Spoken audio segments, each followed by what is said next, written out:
Juan capítulo 4, versículos 15 en adelante.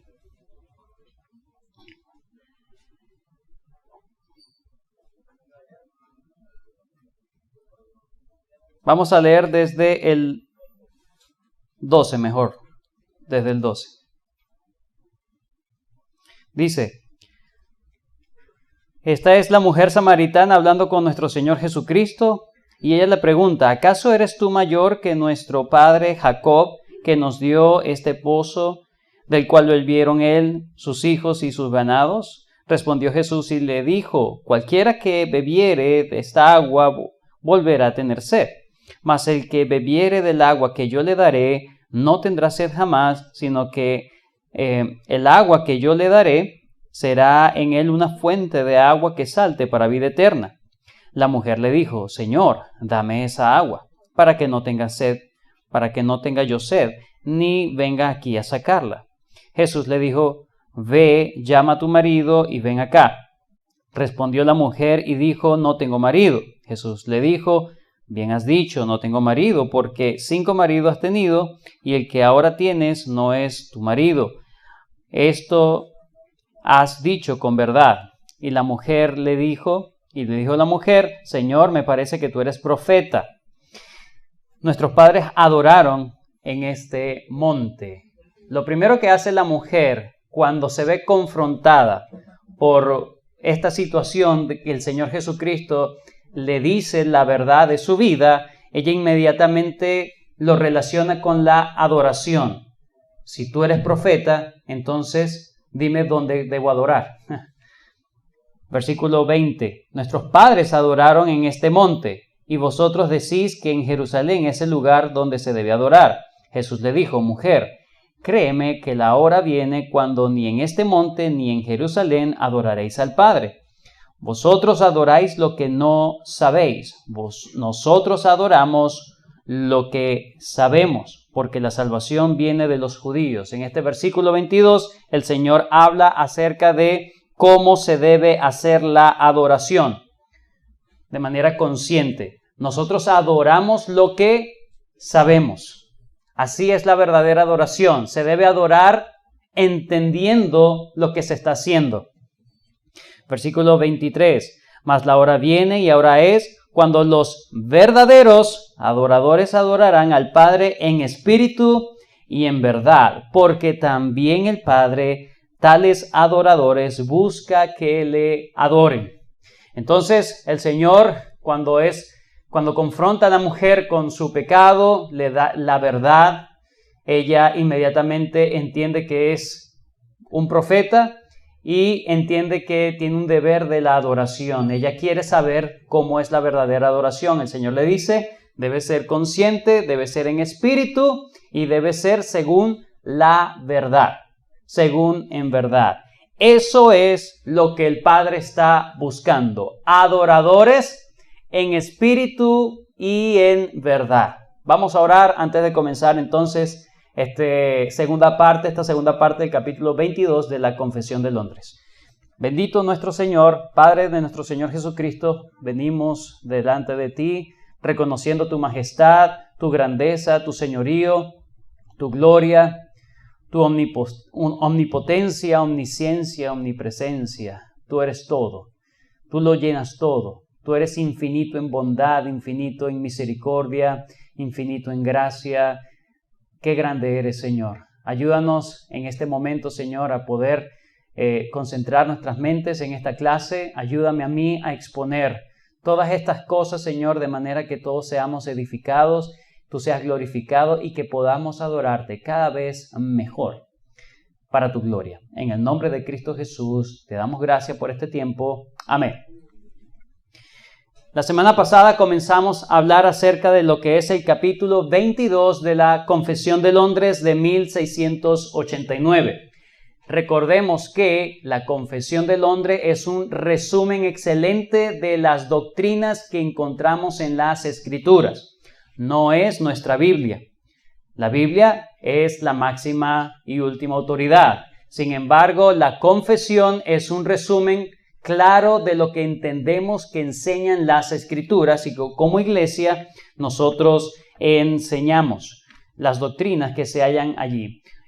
El capítulo 22 se habla acerca de dos temas, ¿sí?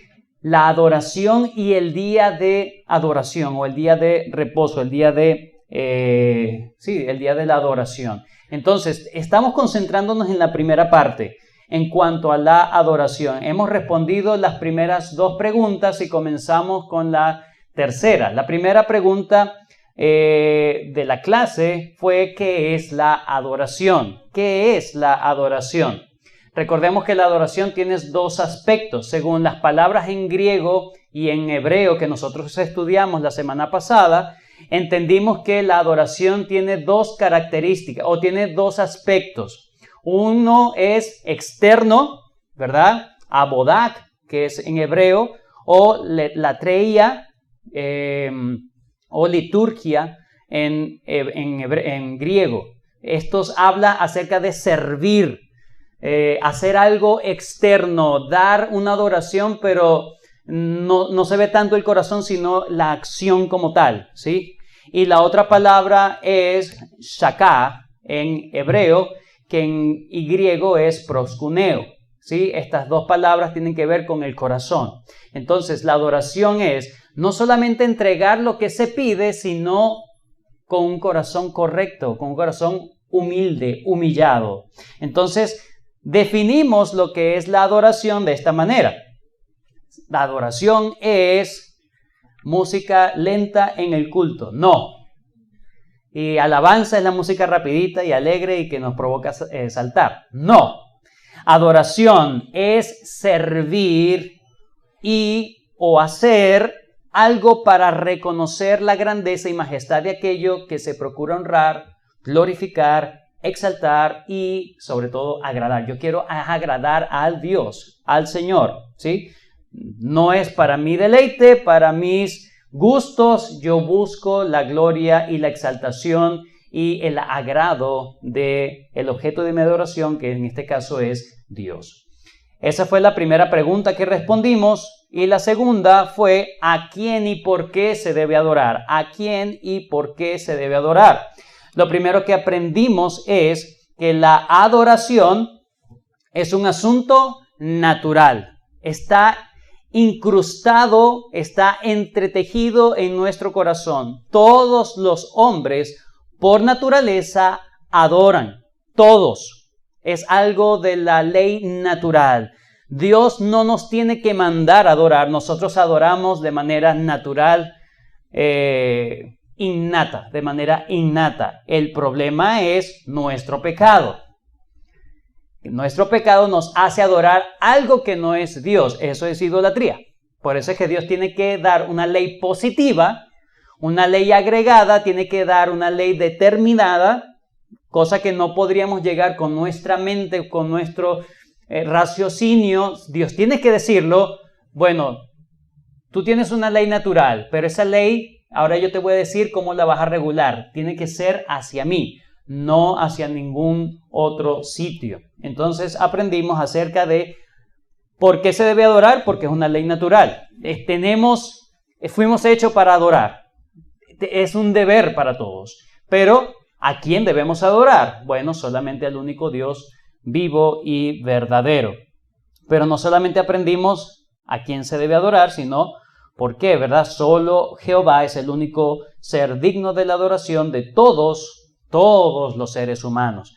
Todos serán juzgados en el día final si adoraron o no adoraron a su Creador. Comenzamos la semana pasada a contestar de manera bien sucinta, bien breve, cómo se debe adorar. ¿Cómo se debe adorar? ¿Qué es la adoración?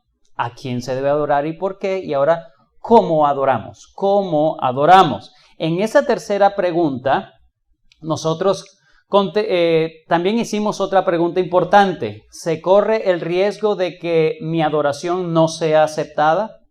Es decir, si yo adoro, yo quiero adorar a Dios. Yo sé que tengo el deber de adorar a Dios. ¿Cualquier cosa que yo le dé a Dios será acepto delante de Dios? Es la pregunta. La respuesta es, ¿se corre el riesgo de dar una adoración que no sea aceptada? La respuesta es sí. Sí, tú puedes dar una adoración que Dios no acepte. En ese sentido, bueno, vamos a ver aquí rápidamente. Mateo 15:9 dice, pues en vano me honran, enseñando como doctrinas mandamientos de hombres. O sea, podemos dar una adoración vana cuando colocamos mandamientos de hombres antes que los mandamientos y honrar los mandamientos del Señor. Aquí el punto es el siguiente. Estamos en Cristo, por la bendita gracia de Dios. Estamos en Cristo. ¿Es nuestra adoración aceptable delante de Dios porque estamos en Cristo? ¿A qué contestaría usted esa pregunta? ¿Cómo contestaría? ¿Sí o no? Sí, sí. Cuando yo adoro al Señor, mi adoración es aceptada porque yo estoy visto en Cristo. Estoy siendo aceptado en Cristo. El punto es que si lo que yo estoy dando es lo que Dios pide. ¿Sí? Tú puedes venir y dar una adoración. Bueno, vamos a hacer piruetas acá, ¿verdad? Vamos a hacer saltos para Dios. Pregunto, ¿eso lo recibe? Es que yo soy cristiano. Como yo soy cristiano, cualquier cosa que yo le dé a Dios, Él lo va a recibir porque yo soy su hijo y soy la niña de sus ojos. Y me amaste a mí, me amaste a mí, me amaste a mí, me amaste y me amaste a mí. Media hora con me amaste a mí. Pregunto, cualquier cosa que yo le dé, lo que se me ocurra, ¿Dios la va a aceptar? ¿Porque estoy en Cristo? No. Puedo tener rechazo de cosas que yo pueda dar a Dios con muy buena intención, porque bueno, pues se me ocurrió un día, estaba soñando y tuve una visión. No, debemos dar la adoración que Dios pide. Si yo doy la adoración que Dios pide, Dios la va a aceptar no porque yo se la dé, sino porque se la doy en Cristo. ¿Sí? Quería aclarar eso por si acaso. Ahora, ¿cómo podemos saber la forma correcta entonces de adorar a Dios? Traté de responderlo la semana pasada, pero hoy vamos a responderlo un poquito más determinado, ¿ok? Un poquito más detallado, sistematizado, por así decirlo. ¿Cómo podemos saber la forma correcta de adorar a Dios? Bueno, número 1, debemos entender que solo Dios es quien determina la forma adecuada para adorarle. Solo Dios determina la forma adecuada para adorarle. Eso es lo que nosotros llamamos principio regulador de la adoración. ¿Qué es el principio regulador de la adoración? Ahí dice, establece que todo lo que hacemos en una reunión de adoración debe ser claramente justificado por las Escrituras. Una clara justificación puede ser un mandamiento explícito o una implicación buena y necesaria de un texto bíblico. Eso es principio regulador de la adoración. Esto es diferente a algo que se maneja como el principio normativo de la adoración. ¿Okay? Estamos en una clase, ¿ok? Entonces los que estén tomando nota, traten de hacer una comparación. Principio regulador contra el principio normativo. Principio regulador dice, usted hace todo lo que Dios diga que se haga. ¿Ok? Principio normativo dice, podemos hacer cualquier cosa con tal que la Biblia no lo prohíba. Eso quiere decir que hay muchas iglesias que se van por el principio normativo, pero es que la Biblia no dice que no se pueda danzar. La Biblia no dice, no me prohíbe que pueda hacer esto o aquello, o hacer teatros, o hacer mimos, o hacer coreografía, ¿verdad? No me lo prohíbe, entonces vamos a darle. Entonces el punto es que el principio regulador de alguna manera sostiene la el pensamiento de que es Dios quien nos dice cómo le debemos adorar y no nuestras imaginaciones o nuestros pensamientos, nuestros deseos. Es un salvaguarda en cuanto a eso.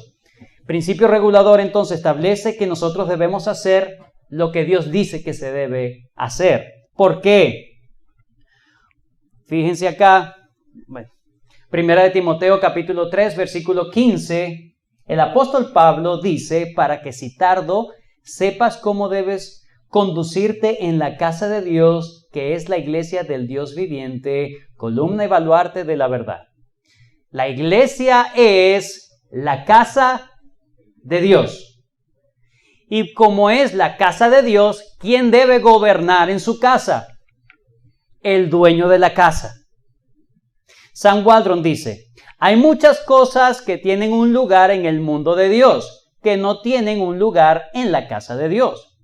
Tenemos la libertad de ordenar nuestras propias casas que no tenemos en la casa de Dios. La esencia misma del principio regulador de la iglesia es que Dios ejerce un gobierno especial sobre su propia casa que es diferente de sus reglas para la vida en general. Dios es gobernador y dueño de todo, pero la iglesia es su casa y Él dice cómo se deben hacer las cosas en su casa. ¿Sí entienden? Entonces, el principio regulador es precisamente entender que Dios es gobernador de su iglesia y no los hombres. Y no los hombres. Es Dios quien dice, usted me va a adorar así porque así es que yo me agrado. Muchas veces he puesto esta ilustración. A mí me gusta comer chicle, ¿sí? Goma de mascar, para aquellos que no sepan lo que es un chicle. Los niños sobre todo, que ahorita... Bueno, goma de mascar, niños. A mí me gusta. A mi esposa no le gusta. Un día quise agradarla comprándole un chicle. No le agradó. Me dijo, estás pensando más en ti que en mí. Y yo digo, bueno, la verdad que sí. Es verdad. Compré eso para agradarme más a mí, para que me compartiera. La verdad. El punto es que yo debo darle a Dios lo que a Él le agrada, lo que Él pide, no lo que a mí se me ocurra que yo crea que es bueno, porque mi corazón es perverso, hermano. No te olvides. Tu corazón es perverso más que todas las cosas y engañoso. ¿Quién lo conocerá?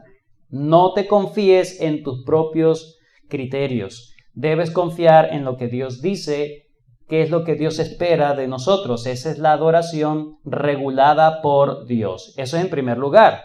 Y en segundo lugar, Dios determina o ha determinado su adoración estableciendo leyes positivas según el pacto en que se encuentren los hombres, ¿sí? Según el pacto en que se encuentren los hombres, Dios ha determinado cómo se debe adorar. Por ejemplo, en el Antiguo Testamento, Dios reguló su adoración de una manera. Había que hacer sacrificio, había que guardar unos días, había que guardarse de unas comidas, debían hacer un sacrificio anual. ¿Cómo se debía hacer el sacrificio? Bueno, si tenían que agarrar 2 carneros, uno lo iban a matar, el otro iban a imputarle todos los pecados del pueblo y mandarlo al desierto. Eso es leyes positivas. La gente no se lo iba a imaginar. Oye, yo creo que deberíamos hacer un día de expiación, ¿verdad? No, esas son leyes positivas. No podemos llegar por nuestra mente a ello. Aunque la ley natural dice, hay que adorar. Pero solamente Dios dice, bueno, me vas a adorar de esta manera. ¿Sí? De esta manera. En el Antiguo Testamento, quien regulaba la adoración era según la ley de Moisés. En el Nuevo Testamento, ¿quién regula la adoración en el Nuevo Testamento? ¿Quién? La doctrina apostólica, según lo que enseñaron los apóstoles y profetas del Nuevo Testamento, incluyendo, por supuesto, nuestro Señor Jesucristo. Entonces, hasta ahí lo dejamos la semana pasada. Elementos de la adoración. Hoy lo vamos a ver uno por uno. Elementos de la adoración en el Nuevo Testamento o en el Nuevo Pacto. ¿Qué es lo que Dios espera cuando su pueblo se reúne para adorarle? Recuerden, estamos considerando la adoración de una manera corporativa, ¿sí? Yo adoro a Dios siempre, ¿sí? Cuando tú oras, tú adoras al Señor. Cuando tú lees la palabra de Dios, tú estás adorando al Señor. Cuando tú cantas, tú estás adorando al Señor. Cuando tú estás siendo un buen trabajador en tu trabajo, tú estás adorando al Señor. Cuando estás barriendo porque te toca barrer, porque estás cuidando a los niños, estás cambiando un pañal, lo estás haciendo en adoración al Señor. Tú adoras al Señor con todo lo que Dios te manda hacer en la semana. Pero hay un día especial en donde su pueblo se reúne y hace una adoración comunitaria o corporativa a Dios. ¿Qué debemos hacer en ese día, en ese tiempo? Bueno, vamos a ver algunos versículos. Hay unos que les voy a mandar a que lo vean, a que lo escudriñen. Otros simplemente por razón del tiempo los voy a ir nombrando, ¿ok? Bueno, en primer lugar, ¿qué se debe hacer en el culto? ¿Qué se debe hacer en el culto? Número 1, se debe orar. La oración. La oración, hermanos, mire, la oración es parte de la ley natural. Es parte de la ley natural. Es indiscutible. Todas las religiones oran. ¿No se ha dado cuenta? Todos oran a su deidad, a lo que ellos consideran divino. Ellos oran. Eso es algo intrínseco. El punto es cómo debemos adorar según Dios. ¿Cómo debemos orar, según Dios? ¿Cómo debemos orar según Dios? Voy a leer estos versículos y lo vamos a resumir en estas palabras. Número 1. Juan 14, del 13 al 14 dice: todo lo que pidiereis al Padre en mi nombre, lo haré, para que el Padre sea glorificado en el Hijo. Si algo pidiereis en mi nombre, yo lo haré. ¿A quién hay que pedir? Al Padre. ¿En quién? En el nombre de Jesús. Juan 5:14. Y esta es la confianza que tenemos en Él, que si pedimos alguna cosa conforme a su voluntad, Él nos oye. ¿Cómo debemos pedir? Conforme a su voluntad. ¿Dónde está su voluntad? Revelada en la palabra de Dios. Es decir, yo debo estar consciente que lo que yo estoy orando está de acuerdo con lo que Dios dice. ¿Sí? Entonces, en ese sentido, la oración debe ser bien canalizada y bien hecha. Bien canalizada y bien hecha. Los otros versículos usted los puede buscar en casa. Pero básicamente todos estos versículos tienen que ver con que la oración de parte, Dios quiere que se ore. ¿Cómo se debe orar? Al Padre por medio del Hijo, en dependencia del Espíritu Santo, por supuesto, y debe ser de acuerdo a su voluntad. Y Dios dice, yo voy a responder esa oración. Bueno, no importa cómo, por eso es que hay que aprender. Hay que aprender la Biblia para aprender a orar. ¿Sí? No, yo paso 24 horas orando. ¿Y cuánto lee la Biblia? No, es que lo mío es la oración. No. O sea, estás orando, como dijo el Señor Jesucristo a la mujer acá, en Juan 4. Tú estás adorando lo que no conoces. Eso no es adoración verdadera, ni en espíritu ni en verdad. Muy bien, pero quiero tomar también acá 1 de Timoteo, capítulo 2, versículo 1. 1 de Timoteo, capítulo 2, versículo 1 dice: exhorto ante todo a que se hagan rogativas, oraciones, peticiones y acciones de gracias por todos los hombres. En este sentido, 1 de Timoteo está dedicado Pablo hacia Timoteo, quien era un emisario apostólico en la ciudad de Éfeso. Por lo tanto, toda esta epístola es regular cómo él debía dirigir y cómo él debía establecer las iglesias. ¿Cómo las iglesias qué deberían hacer las iglesias? Bueno, en ese contexto, él les dice, la iglesia debe estar perseverando en la oración. ¿Cómo adora una iglesia a Dios? En oración. Una oración bien dirigida y bien hecha. Número 2. ¿Qué se debe hacer en la iglesia? Número 2.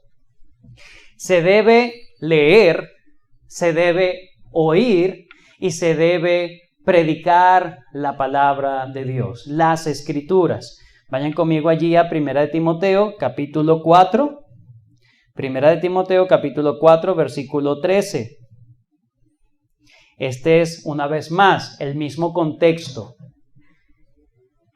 hacia la iglesia. Es decir, esto es lo que tú debes hacer en la iglesia. Entre tanto que voy, ocúpate en la lectura, la exhortación y la enseñanza. Primera Timoteo 4:13. Primera a Timoteo 4:13. Entre tanto que voy, ocúpate en la lectura, la exhortación y la enseñanza. Fíjense que el apóstol Pablo le está diciendo a Timoteo qué es lo que él debe hacer. Ocuparse en la lectura, ocuparse en la exhortación y la enseñanza de manera pública. De manera pública. Esto es lo que se hacían en las sinagogas. ¿Sí? Es la misma connotación. ¿Qué se debe hacer en el culto público? Se debe leer, se debe exhortar, se debe predicar. Y la gente, por supuesto, tiene que oír. Apocalipsis, capítulo 1, versículo 3. Apocalipsis 1:3. ¿A quién se dirige Apocalipsis? El libro de Apocalipsis. ¿A quién se dirige? Pregunto. 7 iglesias de Asia Menor. 7 iglesias en Asia Menor, o lo que hoy es Turquía. 7 iglesias. ¿No había más iglesias en ese tiempo? Por supuesto que sí. Pero estamos hablando de una totalidad, ¿sí? Es intencionado para que sean 7 iglesias que son representativas de todas las iglesias. Y a ellos les dice, bienaventurado el que lee, la iglesia, y los que oyen las palabras de esta profecía y guardan las cosas en ella escritas, porque el tiempo está cerca. ¿Qué se debe hacer en el culto público? Se debe leer, y las personas deben estar atentos, los que oyen. Colosenses 4:16 es muy interesante. Colosenses 4:16. Aquí el apóstol Pablo le dice a la iglesia en Colosas, cuando esta carta haya sido ¿qué? Leída, es decir, tiene que haber sido leída en público, en el culto público. Entre vosotros, haced que también se lea en la iglesia de los laodicenses y que la de Laodicea la leáis también vosotros. Eran cartas circulares, como dice. Cartas circulares significa que la tiene una iglesia, luego se la pasó a la otra iglesia para conocer la palabra de Dios, ¿sí? Entonces, ¿qué se debe hacer en el culto cuando la iglesia está reunida? Leer, oír y predicar la palabra de Dios. ¿Por qué es tan importante? ¿Por qué es tan importante que se debe leer, oír y predicar la palabra de Dios? Primera Corintios capítulo 1, versículo 21 dice, pues ya que en la sabiduría de Dios el mundo no conoció a Dios, mediante la sabiduría agradó a Dios salvar a los creyentes por la locura de la predicación. Si no se predica, no hay conversión. Si no se predica el evangelio. ¿Sí? Porque ahorita muchos predican, pero no predican el evangelio. Tampoco hay conversión. Se debe predicar el evangelio para garantizar que hayan conversos en la iglesia. Dios le agradó que sea por medio de su palabra. Por eso la palabra de Dios es central en el culto público. Es central. Yo oro de acuerdo a la palabra. La palabra es central. ¿Qué se debe hablar? ¿Qué se debe predicar? ¿Qué se debe enseñar? ¿Qué se debe estudiar? La palabra es central en la adoración.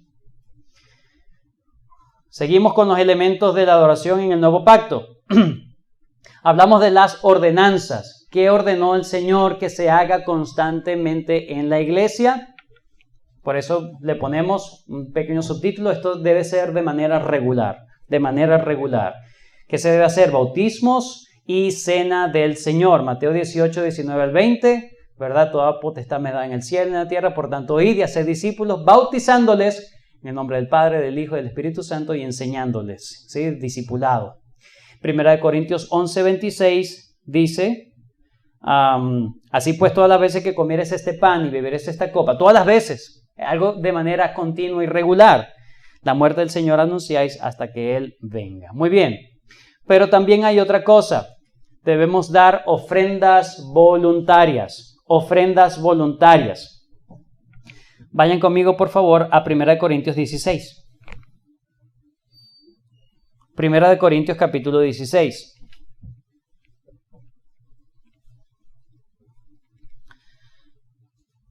En cuanto a la ofrenda para los santos, haced vosotros también de la manera que ordené en las iglesias de Galacia. ¿Qué ordenó Pablo? Cada primer día de la semana, cada uno de vosotros ponga aparte algo según haya prosperado, guardándolo para que cuando yo llegue no se recoja entonces ofrendas. Entonces, ¿qué deben hacer cuando ellos se reunían en el culto público el primer día de la semana? Debían hacer colectas de ofrendas, ¿ok? De recursos económicos. ¿Cómo? Según haya prosperado. Según haya prosperado. Segunda de Corintios capítulo 9, versículo 7. Segunda de Corintios 9, 7. Cada uno dé como propuso en su corazón, no con tristeza ni por necesidad, porque Dios ama al dador alegre. Entonces, la ofrenda voluntaria, ¿cómo se debe hacer? ¿Cómo se debe hacer? ¿Cuál es la actitud que debes tener cuando das la ofrenda al Señor? ¿Cómo? Con alegría, porque Dios ama al dador alegre. Alguien dijo una vez, no des hasta que te dé tristeza. No, dé hasta que te dé alegría. Da con gozo. Estoy honrando a mi Dios, a mi Señor. Estoy honrándolo, así lo honro. Entonces el billete, vamos a ver el más feíto, el más... a este no me lo van a recibir en Farma todo. Señor, te honro con este billetico que no me lo van a recibir allá. ¿Cómo honras al Señor? Estoy dando un ejemplo. ¿Cómo honras al Señor? Debe ser de lo mejor, de lo mejor. ¿Cómo? No solamente la Biblia te dice cómo debes honrarlo, con qué corazón, sino también cuánto. ¿Cuánto es lo que debes dar? Es más, vamos a hacer una lista de los miembros de la iglesia, ¿verdad? Para ir chequeando a ver cuánto da. No. ¿Cuánto es? ¿Cuánto es? Conforme a lo que propone en su corazón, es verdad, pero según haya prosperado. Según haya prosperado. No hay una tarifa para honrar a Dios. Es según tú hayas prosperado. Aquí el punto es la generosidad o liberalidad. En el Antiguo Testamento se pedía algo que se llama el diezmo. El diezmo. ¿Qué era el diezmo? Bueno, el diezmo eran los tributos que como nación ellos daban, eran los impuestos, por así decirlo, para el sostenimiento de una tribu que no iban a tener, una tribu que iba a estar disperso en medio de todos los hijos de Israel, que no iban a tener heredad. Entonces ellos debían vivir según la generosidad del pueblo, pero Dios esa generosidad no se les dio, bueno, según hayan prosperado, no, les dio tarifas, les dijo, bueno, en tal año usted va a apartar esto. Diezmar no significa 10%. Diezmar significa apartar. ¿Ok? Apartar, diezmar. ¿Sí? Es un acto. No es tanto el porcentaje, sino el acto de sacar. ¿Ok? Eso es diezmar. En el Nuevo Testamento no se habla de diezmo. No se habla. Excepto en Hebreos. Y en Hebreos no lo usa, el escritor de Hebreos no usa el tema del diezmo, lo hace dos referencias nada más. No usa el tema del diezmo, solamente no lo usa para regular cómo se debe adorar a Dios, sino como una ilustración de cómo Abraham honró a Dios dándole un diezmo o diezmando del botín que había luego de haber ganado una guerra, una batalla. Se lo dio a un hombre llamado Melquisedec, ¿sí? Entonces, pero es una referencia, una ilustración. Es la única referencia que hay del diezmo. Así que los que les gusta amenazar a la gente con Malaquías, malditos sois con tal... Uy. Esa es una maldición para los que estaban bajo el antiguo pacto, que no estaban cumpliendo con diezmar. ¿Qué se diezmaba, por cierto? Frutos agrícolas, ¿sí? El alfolí, ¿qué es el alfolí? Donde se deposita el dinero. No, en un granero, ¿sí? Productos agrícolas, ¿sí? Para el mantenimiento precisamente de los sacerdotes. Ellos no podían, su trabajo era la parte de la adoración en Israel. Y el pueblo estaba descuidando su deber constitucional, por así decirlo, y por eso tenían una maldición. Pero en el Nuevo Testamento no tenemos esa maldición, gracias a Dios. En Cristo no hay maldición. El que está en Cristo, ¿verdad? No hay condenación. Pero el Nuevo Testamento te dice, según tu corazón. De conforme a su corazón. Bueno, lo que usted da, ahí está su corazón. Ahí está su corazón. Entonces, ¿cómo? De manera voluntaria, nadie te debe exigir, mira, da ahí. No. Nadie te debe imponer ni exigir. Tú lo debes hacer de manera voluntaria, dadivosa, con corazón libre. ¿Y cuánto? Según tú hayas prosperado. La Biblia no dice que des todo. Dios dice según hayas prosperado. Ese según tiene que ver con, piensa más o menos, ¿verdad? Que sea algo proporcional y digno de lo que has recibido. Proporcional y digno de lo que has recibido. ¿Por qué? Porque hay personas que dicen, bueno, yo voy a dar el 10%. Pero es que apenas recibo 100 bolívares.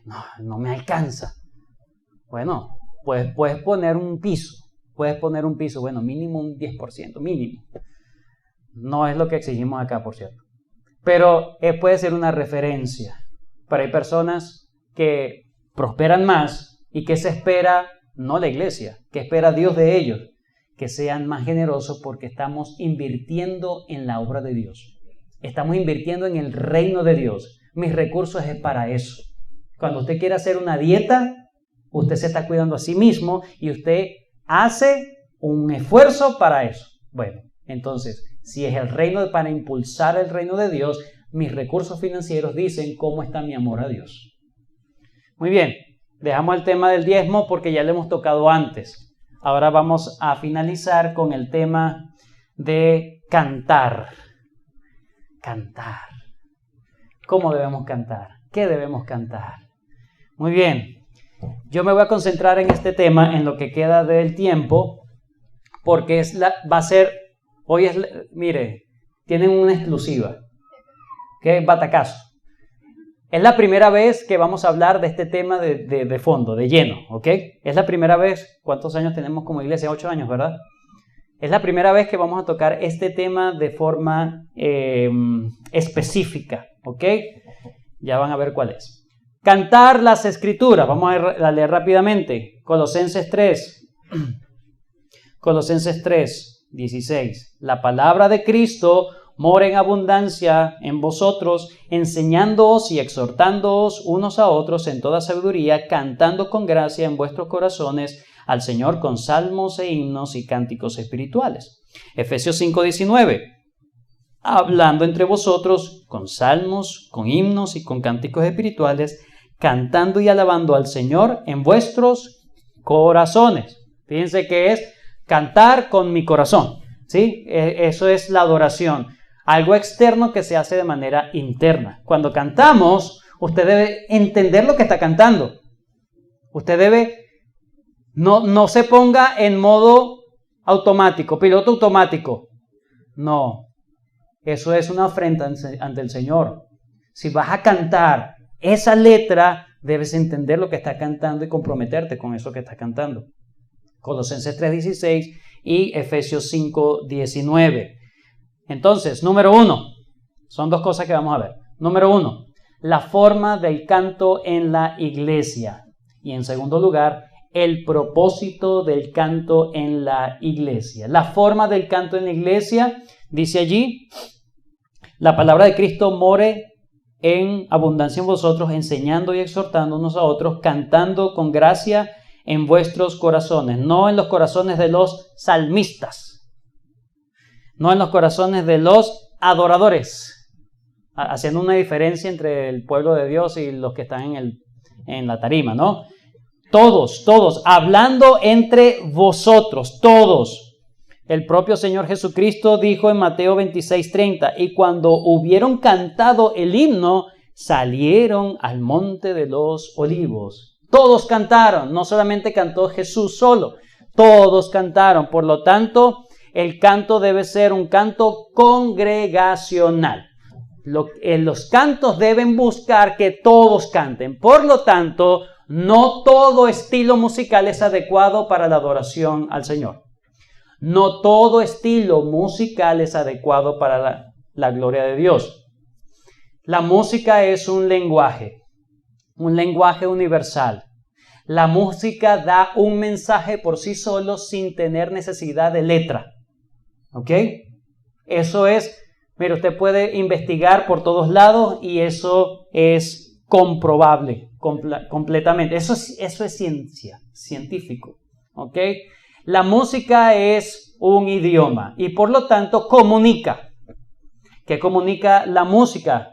Comunica mis emociones, pero también comunica mi manera de ver la vida, mi cosmovisión de vida. Entonces, la música que nosotros tengamos en el culto público, no solamente por la letra, sino por el estilo musical, nos está enseñando a todos cómo es Dios. Si tengo un rap, si tengo un reggaetón, bueno, estamos hablando de música, eso no es música. Si tengo un estilo musical, bueno, llanera, joropo, no se llama llanera, joropo. Ok, ¿qué me evoca ese tipo de música? Una ranchera. ¿Qué me evoca? ¿Qué me hace pensar ese tipo de música? ¿Sí entienden? Si yo tengo un punk, un heavy metal, ¿qué me evoca ese tipo de música? No estoy hablando de letra, una vez más, estoy hablando de la música como tal, ¿sí? Ese arte de combinar los sonidos, los ritmos, los tiempos, todo. ¿Qué me evoca eso? Rebeldía, si es rock, ¿sí? ¿Por qué? Porque está diseñado para eso. Entonces yo debo buscar un estilo musical que esté diseñado para glorificar para dar gloria. El estilo más adecuado son los himnos. El estilo más adecuado no es el único. Y no debemos ser dogmáticos con eso. Hay unos que les gusta adorar a Dios. Está bien, dele. Estamos hablando de que la música me da un mensaje. Y si yo tengo una música, un himno que evoca... ¿En dónde se usan los himnos, por cierto? Un himno, el estilo de himno. Reuniones formales, graduaciones, ¿verdad? Honrar un país, ¿sí? Un asunto de eminencias, presidentes, reyes. Bueno, ¿qué es Dios? Bueno, eso más o menos es lo que debo tener en mi mente cuando yo adoro al Señor. ¿Qué es Dios? ¿Sí? El estilo musical es muy importante, no solamente para que me diga cómo es Dios, me está enseñando el estilo musical, sino también cómo nos involucra a todos.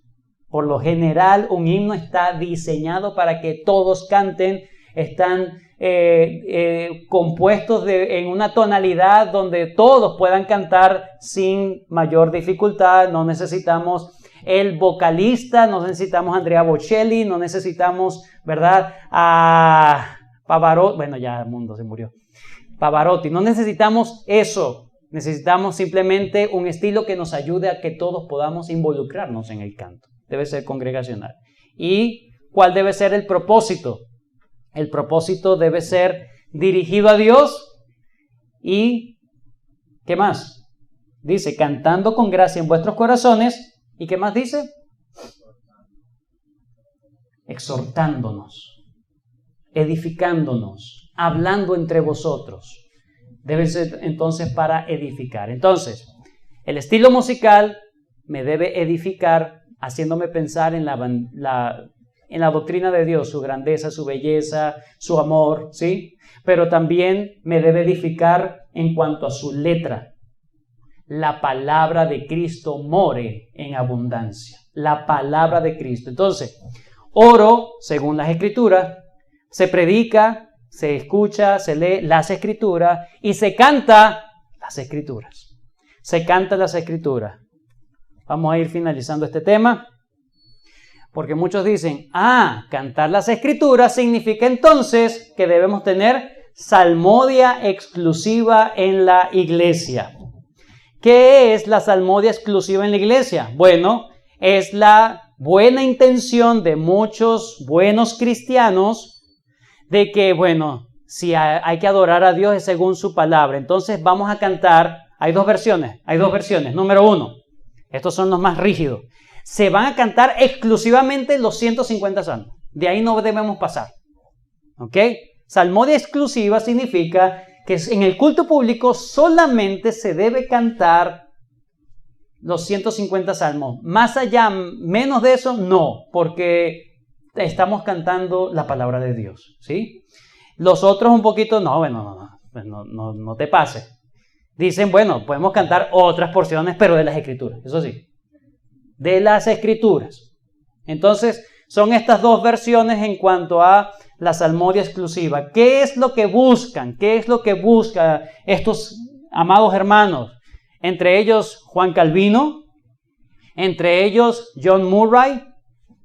Ellos defendieron esta posición de que solamente en el culto hay que cantar los salmos o, si acaso, algunos textos de las Escrituras. Ellos quieren cantar la palabra inspirada. Quieren cantar la palabra inspirada. Y eso suena muy bonito, muy loable, pero eso es imposible. Eso es imposible. Imposible, sí. Ellos no quieren ir en contra de la sola Escritura, eso es verdad. Ellos no quieren ir en contra de la sola Escritura. El punto es, ¿qué es la sola Escritura? Cuando hablamos de sola Escritura, ¿a qué nos referimos con sola Escritura? Vayan conmigo a nuestra confesión, capítulo 1, párrafo 6. No puse el capítulo, pero es el capítulo 1, párrafo 6. ¿Qué es la sola Escritura?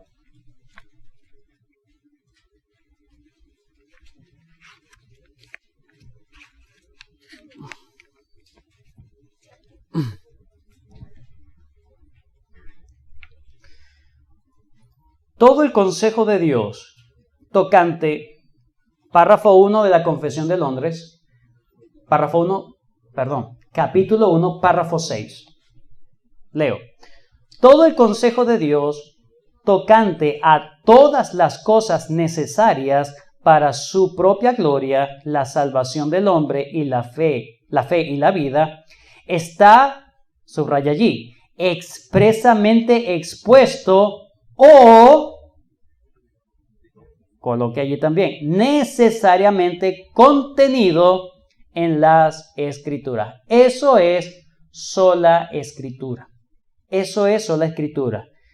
Sola Escritura es decir exactamente lo que dice la Biblia o decir algo que contiene necesariamente la Biblia, las Escrituras. ¿Qué más dice? A las cuales nada en ningún momento ha de añadirse ni por nueva revelación del Espíritu ni por las tradiciones de los hombres. Entonces, aquellos que dicen, bueno, vamos a cantar la palabra inspirada. Vamos a cantar la palabra inspirada. Ustedes no cantan la palabra inspirada. Entonces, la pregunta sería, ¿puedes tú demostrar bíblicamente el argumento de la salmodia exclusiva? Bueno, si estamos hablando de que están buscando cantar la palabra inspirada de Dios, ellos deben demostrarme bíblicamente, no según el razonamiento, si es que vamos a la sola Escritura, ¿verdad que sí? Ok, entonces demuéstrame bíblicamente el argumento de la salmodia exclusiva. Hermanos, los argumentos son más teológicos que escriturales. Si ellos defienden, esos hermanos, buenos hermanos, defienden la salmodia exclusiva, en el ámbito de la sola escritura no tienen argumentos. Tienen argumentos de estructuras teológicas, ¿sí? Razonamientos teológicos, pero no escrituralmente. No vamos a cantar las escrituras porque la escritura me dice que solamente debo cantar las escrituras. Sí, demuéstramelo. Por las escrituras. No pueden. No pueden. Jeff Smith dice, las escrituras nunca dicen en ninguna parte que el libro de los Salmos del Antiguo Testamento fue dado para ser el himnario definitivo de la iglesia para todos los tiempos. De hecho, las escrituras se dan para ser nuestra única regla de fe y vida, pero las escrituras nunca dicen que el salterio debe ser nuestra única fuente de alabanza cristiana. ¿Es así? Entonces, la pregunta sería entonces, ¿tenemos autorización en las escrituras de cantar algo diferente a los salmos inspirados que se encuentran en la Biblia? La respuesta es yes. Sí, ya. ¿Sí? Vamos con argumentos bíblicos. Sola escritura, ¿verdad? Sola escritura. Vamos con argumentos bíblicos. ¿Qué dice la Biblia? Número 1. Hay cantos en el Antiguo Testamento y en el Nuevo Testamento que no están en los Salmos. ¿Y saben qué? Si están en el Antiguo Testamento y el Nuevo Testamento también fueron inspirados, pero no están en los Salmos. ¿Ok?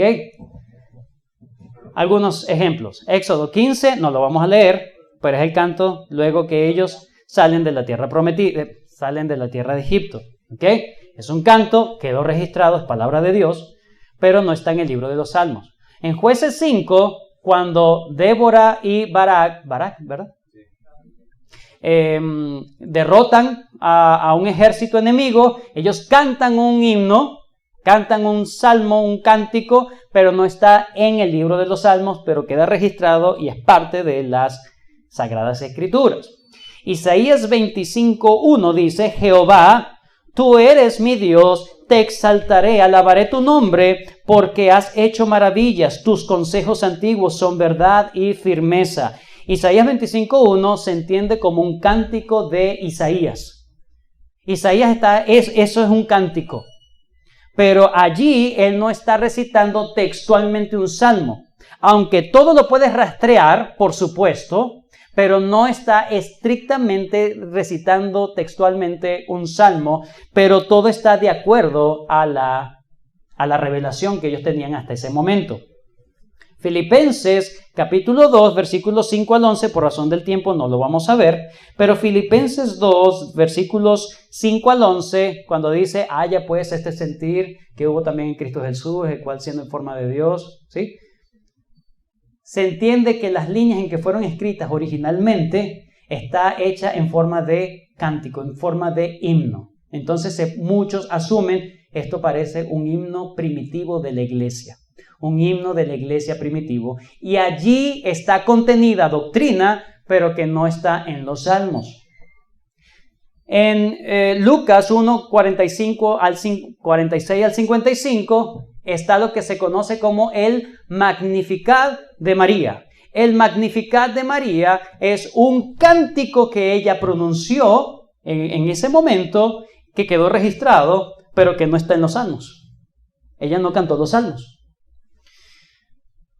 1 Timoteo 3:16, indiscutible y grande es el misterio de la piedad. Dios fue manifestado en carne, justificado en el Espíritu, visto de los ángeles, predicado a los gentiles, creído en el mundo, recibido arriba en gloria. Esta confesión también está diseñado en forma de cántico hebreo. ¿Ok? Entonces, está diseñado de esa manera, por lo tanto, es un himno primitivo, está revelando las enseñanzas cristianas. Apocalipsis capítulo 5, versículo 9. Pero es que eso no hace en el culto público. Ok, está bien. Listo. Apocalipsis 5:9. Recuerda que Apocalipsis 5 está hablando de las adoraciones en el cielo. No adoraciones futuras. Se está adorando al Señor en el cielo. Es lo que se le revela a Juan. Y cantaban, Apocalipsis 5:9, cantaban un cántico, un nuevo cántico diciendo, que cantan en el cielo.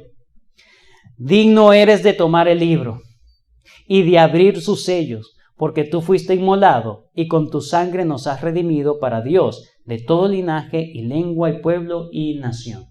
Un cántico en el cielo que no es un salmo, sino que se está alabando por la redención, la revelación que hay en Cristo Jesús.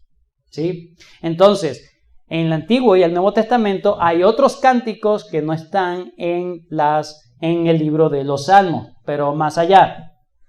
Pablo no estaba pensando exclusivamente en el libro de los Salmos o en el Salterio cuando está hablando en Colosenses capítulo 3 y en Efesios capítulo 5. Vayan conmigo rápidamente que les voy a mostrar algo.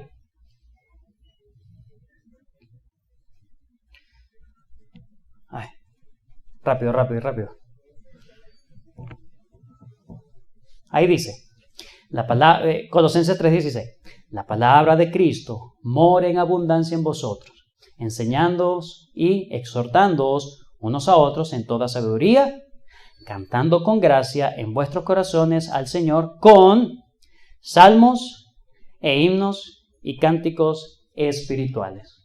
Es lo mismo que dice en Efesios 5:19, hablando entre vosotros con salmos, con himnos y cánticos espirituales. Ok. Muchos asumen, esta es una diferencia, o no es una diferencia, son los renglones en cómo se divide el libro de los salmos. Otros dicen, hay unos salmos que se llaman salmos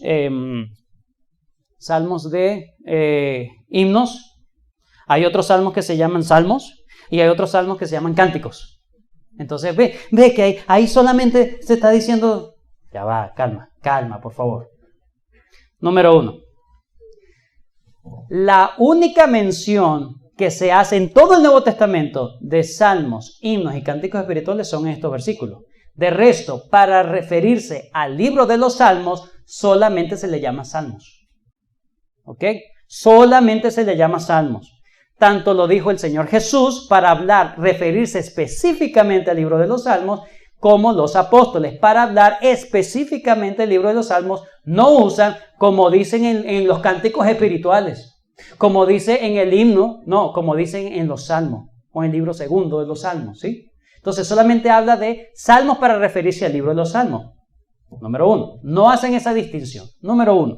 Número 2, aquí carece de artículos que definan o que determinen las supuestas categorías. Artículos, por ejemplo, no dice cantando en vuestros corazones con los salmos, los himnos, los cánticos espirituales. No, ellos carecen de esos artículos que pueden definir, artículos que definen. Por lo tanto, parece que es algo más amplio. Número 2. Número 3. Con salmos e himnos y cánticos, nunca en los salmos se habla de cántico espiritual. No tienen esa connotación. Siempre el sufijo o ese término que se le pone de espiritual siempre está enmarcado en el Nuevo Testamento como algo que proviene de Dios, ¿sí? ¿Verdad? El hombre espiritual y es el hombre que está en el nuevo pacto, ¿cierto? ¿Sí? Entonces, es un ejemplo, pero siempre la connotación espiritual siempre tiene que ver con lo que es la nueva revelación en el Nuevo Testamento. Cuando se habla en cánticos en los salmos, en el libro de los salmos, nunca se le coloca, esto es un cántico espiritual. ¿Por qué Pablo tiene que poner la palabra espiritual allí? Porque parece que tiene en su mente cantos que tienen que ver con la revelación que se tiene en el momento. Cánticos espirituales, lo que el Espíritu ha revelado hasta ese momento. Por lo tanto, algunos argumentos bíblicos, pero terminamos con algunos argumentos extrabíblicos. Número 1, cuando usted canta los salmos, usted no está cantando palabra inspirada, usted está cantando traducción. A menos que usted se ponga a cantar en hebreo y en griego y en arameo. Bueno, ahí sí, bueno, está bien, está cantando la palabra inspirada. Porque Dios no inspira las traducciones. Dios inspiró los idiomas que fueron el hebreo y en el griego. Traducciones no son inspiradas, por lo tanto es imposible que diga estoy cantando la palabra inspirada. ¿Cuál es más inspirada? ¿Reina Valera o la Biblia de las Américas? ¿Cuál es más inspirada? ¿La Biblia del oso? Bueno, es que eso lo hicieron los reformadores. ¿O la Nueva Versión Internacional? Son traducciones, hermano. Son traducciones, versiones. Entonces, eso por un lado. Número 2, los salmos, hermanos, no contienen toda la revelación que aparece en el Nuevo Testamento. Por lo tanto, si vamos a cantar un salmo, no solamente, bueno, es que cuando yo canto un salmo yo pienso en Cristo. Bueno, pero el judío también puede cantar el salmo. Hay que especificar. Hay que especificar. Entonces, además, creo que no lo puse acá, pero para la métrica de una canción tienes que acomodar un salmo. O sea, ya por ahí transgiversaste la palabra de Dios. No, tranquilo, canta. O sea, sé libre. No, el hecho de que no cantes textualmente no significa que no estás cantando la palabra de Dios, porque es lo mismo que haríamos en el culto con las oraciones y con el predicar. Vamos a orar, hermanos, vamos a orar el salmo y solamente tengo que leer, no puedo cerrar los ojos, ¿verdad? Tengo que leer, a menos que me lo aprenda de memoria. Las oraciones, ¿cómo son las oraciones en el culto? Conforme a la palabra de Dios. Ahí estamos orando las Escrituras. Cuando se está predicando, cuando el pastor va a predicar ahorita, él no, o sea, si es por predicar, solamente debería leer nada más y no salirse de eso porque se sale de la sola Escritura. No, lo hace con sus propias palabras para explicarnos. Así debe ser entonces cantar las Escrituras. Debe ser según la doctrina. Y según la doctrina que tenemos hoy ya revelada en el Nuevo Testamento, hermano.